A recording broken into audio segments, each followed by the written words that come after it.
Praise the Lord. கர்த்தருக்கு ஸ்தோத்திரம். கர்த்தருடைய நாமம் மகிமைப்படுவதாக. ஏசாயா தீர்க்கதரிசன புஸ்தகம் 30வது அதிகாரம் 19வது வசனத்தை நாம் வாசிக்கும் பொழுது, சீயோனை சேர்ந்த ஜனங்கள் எருசலேமில் வாசமாய் இருப்பார்கள். இனி நீ அழுது கொண்டிராய். உன் கூப்பிடுதலின் சத்தத்திற்கு அவர் உருக்கமாய் இறங்கி அதை கேட்ட உடனே உனக்கு மறு உத்தரவு அருளுவார். ஆமென், ஹல்லேலூயா.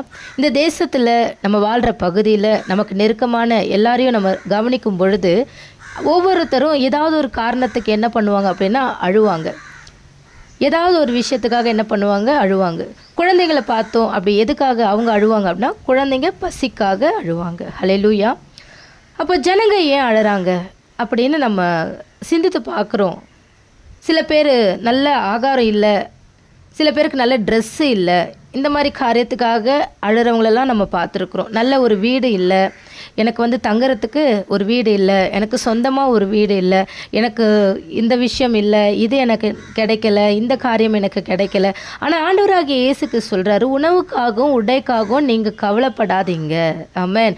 பிதா எல்லா உயிர்களுக்கும் உணவளிப்பவர் பிள்ளைகளுக்கு ஆகாரத்தை தராமல் இருப்பாரோ? உங்களுக்கு என்ன உடுத்தணும், எந்த உடையை உடுத்தணும்னு அவருக்கு தெரியாதா? ஹல்லேலூயா. அப்போ ஏன் அழ வருது, ஏன் நம்ம அழுகிறோம் அப்படின்னா சில விஷயங்கள் யோசித்து பாருங்களேன். என்னை யாருமே நேசிக்கிறதுக்கு இல்லை, என்னை யாராவது திட்டாங்க, அம்மா திட்டினாலோ இல்லை அப்பா திட்டினாலோ இல்லை கணவர் திட்டினாலோ இல்லை கணவரை மனைவி யார் சகோதரர்கள் ஃப்ரெண்டு யாராவது திட்டா, நம்மளை நேசிக்கிறவங்கள நம்மளை திட்டா உடனே நமக்கு என்ன வரும் அப்படின்னா அழுக வந்துடும். என்னை உண்மையாக அவங்க நேசிக்கலை, அப்போ எனக்கு நேசிக்கிறதுக்கு யாருமே இல்லை, இந்த மாதிரி எல்லாம் ஒரு நினச்சி நம்மளாவே ஒரு கற்பனைக்குள்ளே போய் என்ன பண்ணுவோன்னா அழுக ஆரம்பிச்சிருவோம். அல்லேலூயா. ஃபஸ்ட்டு நம்ம நினைக்க வேண்டியது, எனக்காய் ஜீவனையே தந்த என் இயேசு கிறிஸ்துவிற்கு நிகரான ஒரு பாசம் நேசம் இந்த உலகத்தில் யார்கிட்டையுமே இல்லை. ஹல்லேலூயா. உன் தாய் உன்னை மறந்தாலும் ஆமென், நான் உன்னை மறப்பதில்லை. அவர் நம்மை நேசிக்கிற நேசர் அவர். ஹல்லேலூயா. இந்த அன்பு இந்த உலகத்தில் இருக்கிற எந்த மனிதர்களிடத்திலும் இல்லை. அதுதான் வேதத்தின் சத்தியம். அப்போ வேதத்தை நம்ம வாசிக்கும் பொழுது அதில் ஒரு சிலர் பேர் அழுதுருக்கிறாங்க, நிறைய பேர் நிறைய காரியத்துக்காக அழுதுருக்கிறாங்க. அதில் ஒரு சிலரை மட்டும் நம்ம பார்க்கலாம். ஹல்லேலூயா. அன்னாள் என்கிறவர்கள் அழுதாங்க ஆலயத்தில் போய். ஏன் அழுதாங்க?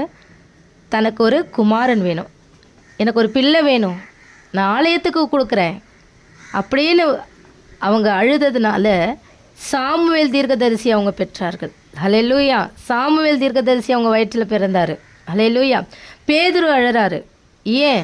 எங்கே போவோம் ஆண்டவரே, நித்திய ஜீவவசனம் உங்ககிட்ட தானே இருக்குன்னு சொன்ன பேதுரு, யார் உங்களை விட்டு போனாலும் நான் உங்களை விட்டு போக மாட்டேன்னு சொன்ன பேதுரு, இயேசு கிறிஸ்துவே யாருன்னே தெரியாதுன்னு சத்தியம் பண்ணுறாரு. ஹல்லேலூயா. அதை நினச்சி அவர் மனம் கசந்து அழறாரு. நம்ம வேதத்தில் வாசிக்கிறோம். பழைய ஏற்பாட்டில் பார்த்தோன்னா எரேமியா தீர்க்கதரிசி அழறாரு. எருசலேம் நகரம் இப்படி சீரழிஞ்சு போயிடுச்சே, என் ஜனங்கள் சிறைப்பிடிக்கப்பட்டு போயிட்டாங்களேன்னு அழறாரு. நெகேமியா அழறாரு. எருசலேமின் மதில்கள் இருந்ததே அதை பார்த்து அழறாரு. ஹல்லேலூயா. நாம் ஏன் அழறோம்? ஏன்னா நம்முடைய கண்ணீர் எல்லாம் விலையேற பெற்றது. எந்த காரியத்துக்காக அழறோம்? இந்த உலக பிரகாரமான காரியத்துக்கா? இந்த உலகத்தில் கொஞ்ச நாள் மாத்திரம் நம்மோடு கூட பிரயாணம் பண்ண போகிற மனிதர்களுக்காகவா? ஹல்லேலூயா. எல்லாவற்றையும் தேவன் அறிவார். தேவனுக்கு தெரியப்படுத்துங்க. ஏன்னா அவர் மறு உத்தரவு அருளுகிற தேவனா. ஹல்லேலூயா. வேதவசனம் அப்படி தான் சொல்லுகிறது. உங்களுக்கு அவர் பதில் கொடுக்கிற தேவன். ஆனால் ஹல்லேலூயா, எதற்காக அழுகிறோம், எதற்காக கவலைப்படுகிறோம் என்பதை நீங்கள் ஒரு நிமிஷம் சிந்தித்து பாருங்கள். உங்களுக்கு அழுக வரும்போது ஒரு செகண்ட் யோசிங்க, நான் ஏன் அழறேன், எந்த காரியத்துக்காக நான் அழறேன்? வேதத்தில் எவ்வளோ காரியத்துக்காக, எவ்வளோப்பட்ட மேன்மையான காரியத்துக்காக அழறாங்க. நான் எந்த காரியத்துக்காக அழறேன்? என் கண்ணிலேருந்து வருகிற தண்ணி மனிதர்களுக்காக வருதா, இந்த உலக பொருளான உலக காரியத்துக்காக வருதா? ஹல்லேலூயா. யோசிங்க, சிந்திங்க. ஹல்லேலூயா.